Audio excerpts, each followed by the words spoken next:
The noise in the mess hall was deafening. Trays clattered, boots scraped, and laughter echoed off the steel walls. It was lunch hour at the Naval Training Base, where pride and exhaustion often shared the same table. In the middle of the room stood a new face. A woman, quiet, calm, with eyes that didn't seek attention. She wore the same standard-issue uniform as everyone else, but something about her still stood out. Maybe it was the way she carried herself, upright, still, like someone who didn't need to prove anything. 15 recruits noticed her, young, restless, and fueled by ego. They were loud, and she was silent. That alone was enough to make her a target. One of them grinned, tossing his fork onto the table. "What's wrong, ma'am? Lose your unit?" he joked, loud enough for others to hear. The table erupted in laughter. Before I tell you what happened next, comment, share, and subscribe to Kindness Valley. Tell me where you're watching from. She didn't respond. She just kept eating. Slow, composed. Her posture never broke. That calmness, it irritated them even more. Another recruit stood up. "Hey, we're talking to you," he said, stepping closer. The others followed, forming a half circle around her table. The room quieted just a little. Curiosity had a way of spreading faster than courage. She finally looked up. Her eyes, calm, unblinking, met his. There was no anger in them, just patience. "Sit down," she said softly. He laughed. "Or what?" Silence. Only the hum of the overhead fans filled the air. Then she stood. Slow. Deliberate. Every movement sharp and controlled. The sound of her chair sliding back seemed to echo longer than it should have. She didn't raise her voice. She didn't flinch. But the air shifted, like the moment before a storm breaks. 2 minutes, she said quietly, glancing at the clock on the wall. "That's all I'll need." The recruits exchanged glances, unsure if she was serious. But the smirk on one of their faces was enough to push the moment forward. They stepped closer, ready to mock, not to fight. And then, the world changed speed. Without aggression, without a shout, she moved. A simple step to the side, a hand redirecting a grab, another motion sending a recruit stumbling backward. It wasn't violence, it was control. Precision. Calm efficiency. One tried to grab her arm, found himself face down on the floor in less than a second. Another charged.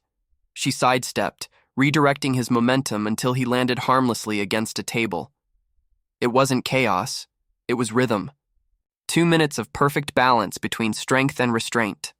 When it ended, no one was hurt, just humbled.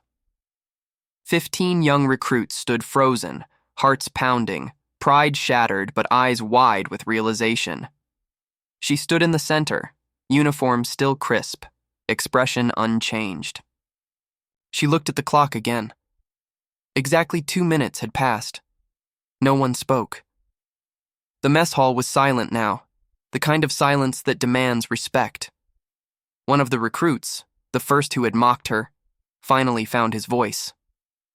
Who are you?" She picked up her tray, eyes steady. "Chief Petty Officer Reynolds," she said simply. "Former Navy SEAL." The words hit like a wave. The recruits straightened instinctively, backs straight, chins lifted. No one told them to. Respect isn't always taught. Sometimes it's earned in a heartbeat. She turned to leave, then paused. Her voice was calm, almost kind. "You're all here to learn what strength really means," she said. "Start by learning when not to use it." Then she walked out, leaving silence, and a room full of changed men. The recruits looked at each other, the weight of shame and admiration mixing in their eyes. One of them whispered, "She didn't even try to hurt us." Another nodded. "She didn't need to." Outside, sunlight poured through the clouds onto the base courtyard. She walked across it slowly, the same calm pace as before, the same quiet authority. It wasn't about proving power. It was about control, about grace under fire. Inside, the recruits began stacking chairs, cleaning tables. small gestures of respect they didn't quite know how to express. From that day, her story traveled across the barracks, not as gossip, but as a lesson.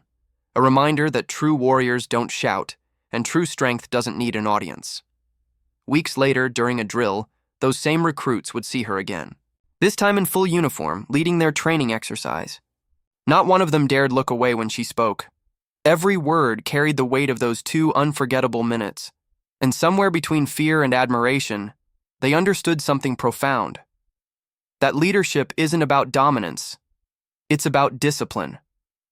About calm in the middle of chaos. That night, the mess hall was quiet again. A few recruits sat at the same table where it had all begun. One of them whispered, 2 minutes changed everything. Another replied, no, she did. The sound of waves in the distance echoed softly, like applause for a lesson learned. If this story moved you, like, comment, share your Kindness Valley thoughts below, and subscribe for more untold stories. True strength isn't loud. It's calm, quiet, and rooted in self-control. The world salutes those who can stand tall without raising their voice.